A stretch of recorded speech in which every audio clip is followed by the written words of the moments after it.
In my younger and more vulnerable years, my father gave me some advice that I've been turning over in my mind ever since. Whenever you feel like criticizing anyone, he told me, just remember that all the people in this world haven't had the advantages that you've had.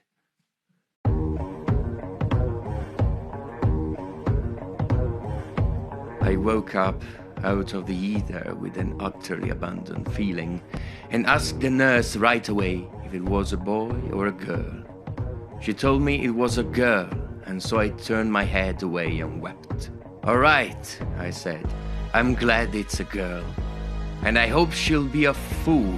That's the best thing a girl can be in this world. A beautiful little fool."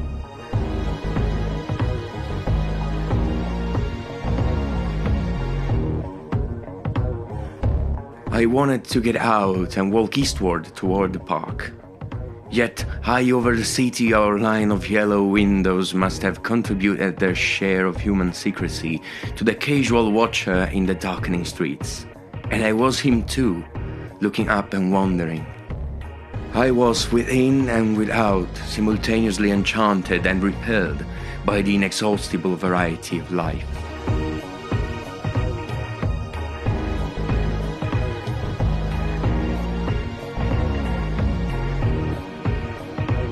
Over the great bridge, with the sunlight through the girders making a constant flicker upon the moving cars. The city scene from the Queensborough Bridge is always the city scene for the first time, in its first wild promise of all the mystery and beauty in the world.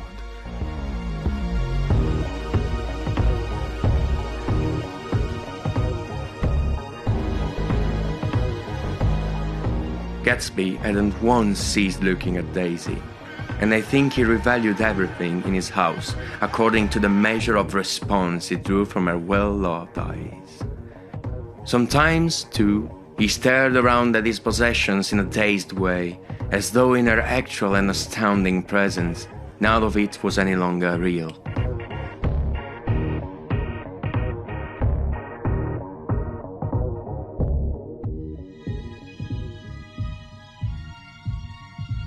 "I wouldn't ask too much of her," I ventured.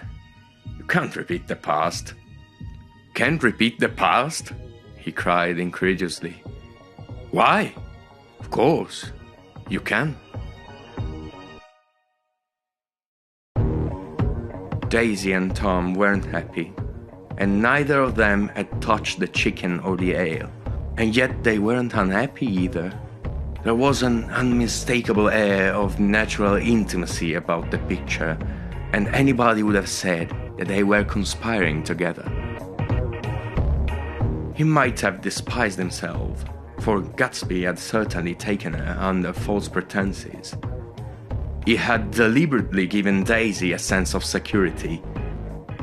He let her believe that he was a person from much the same stratum as herself, that he was fully able to take care of her.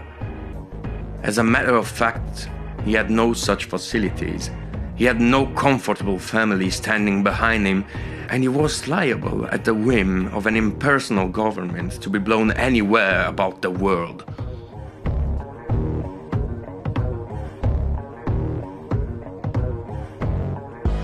After Gatsby's death, the East was haunted for me like that, distorted beyond my eyes' power of correction. So when the blue smoke of brittle leaves was in the air and the wind blew the wet laundry stiff on the line, I decided to come back home.